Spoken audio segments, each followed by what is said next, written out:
My guest at Euronews is Ambassador Kubaniczbek Omuraliev, the Secretary General of the Organization of the Turkic States.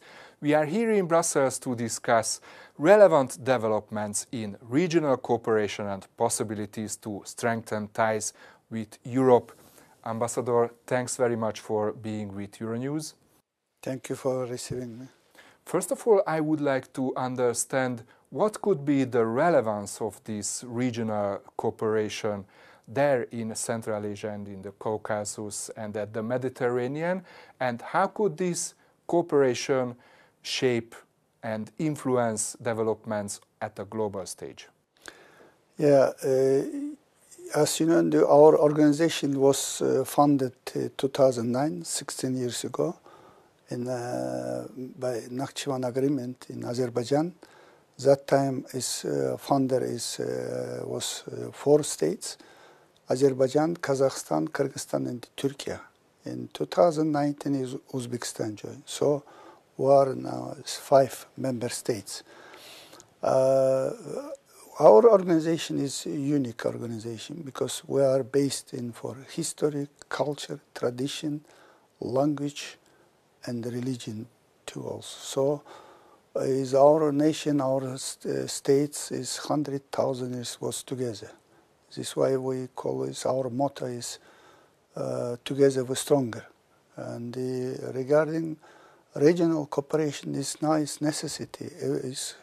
The world is more multipolar is becoming, and one is biggest or powerful state cannot do is alone. So this why we see in all this regional cooperation is necessity, and in the world you see in all regional cooperation is development. In our organization of Turkic states is, of course, this is first of all is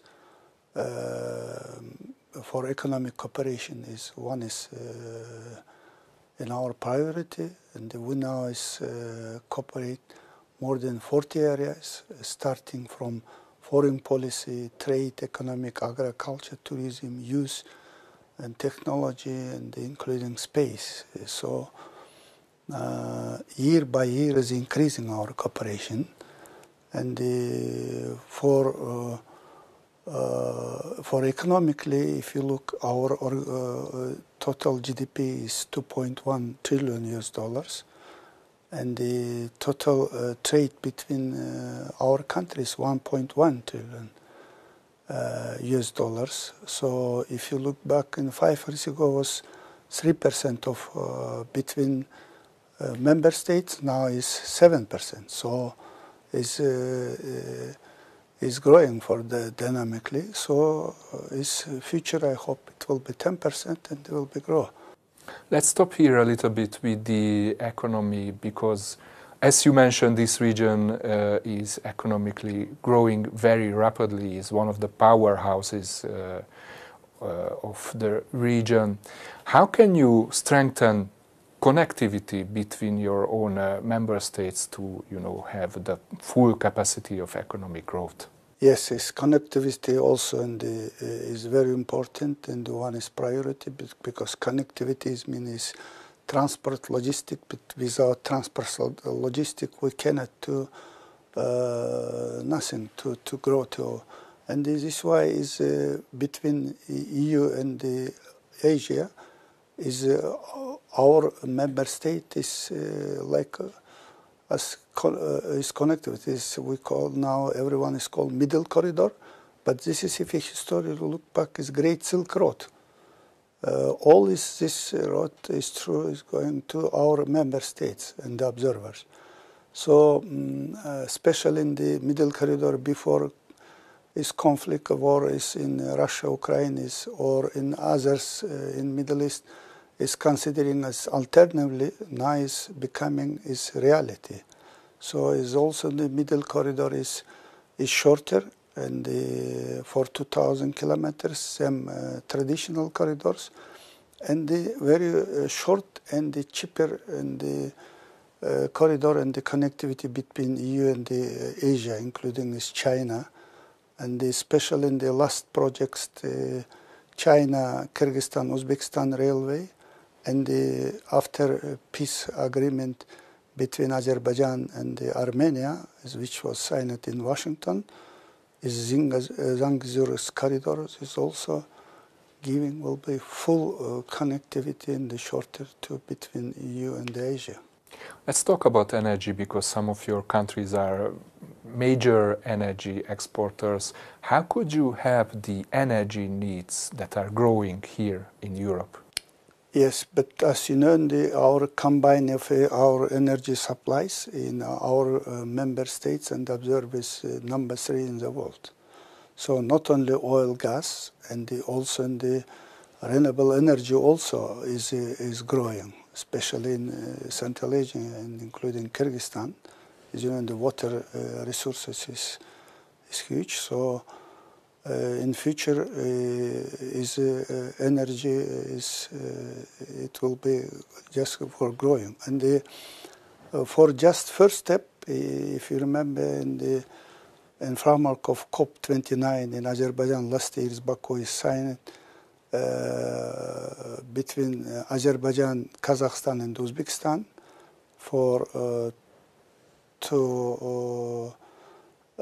transportation and the producing energy, including renewable energy, is also one way, and the another one is also, as you know, our 2 member states in from Azerbaijan to Turkey is also this energy supply is going to EU. So, and another one is project between Azerbaijan to Black Sea, and for cable to Romania, Hungary, and the others. Is also this project is also showing how is growing this process. This year we saw the first ever Central Asia EU summit in Samarkand, Uzbekistan, and many people were saying that, okay, European Union is trying to develop ties with this region, but maybe they are too late. How do you see, what are the prospects of strengthening ties between the European Union and the Turkic states? First, it's never late, but yes, but this is, again, is necessity, because Central Asia is our founder members in Kazakhstan, Kyrgyzstan, and Uzbekistan in Central Asia, and through them is again this true connectivity between EU and Asia, including China. But strategic, bilaterally, our member states have with EU strategic partnership relations. And after tomorrow is President of Uzbekistan, His Excellency Shavkat Mirziyoyev, is coming to Brussels, and will be signing the strategic partnership agreement. It is also showing how is growing is our relations bilaterally, but also in the multilaterally through this format, EU and Central Asia. And just in our last summit in Gabala in Azerbaijan, is also our leaders take a decision, OTS Plus. What does it mean? Also, why I am now in Brussels, so we would like to also to create this format. So there will be an official contact, enhanced contact between the European Union and the Turkic member states, right? Yes, but bilaterally again is almost this strategic level, but when I is working for multilateral area. Okay, let's talk a little bit about defense. How do you see chances for defense cooperation between your own member states, and how the Turkic states see the rapidly changing developments on the global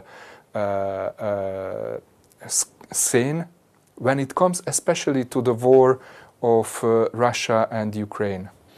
Yeah, not only Russia-Ukraine war, but in others conflict in area is also showing is defense, and this in peace issue is very important, and especially in one is in last our summit in Budapest in Europe, we have held an informal summit our leader makes statement about Afghanistan security issues. This is also, Afghanistan is traditionally close to our Central Asia neighbors, and this is also one priority to our in foreign policy to help with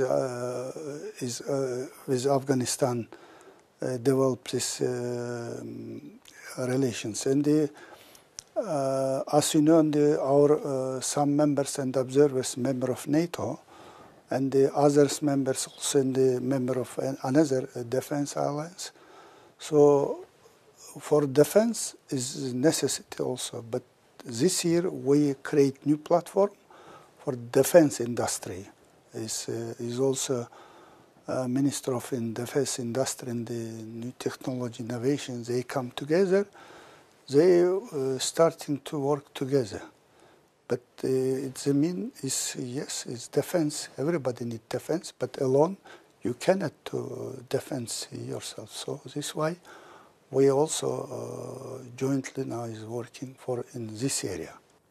And how do you see the prospects of peace or war in Ukraine? Yes, and also in the last our summit in Gabala, just recently we held in first week of October in Gabala in Azerbaijan. Also, theme of our summit was peace, security in the region.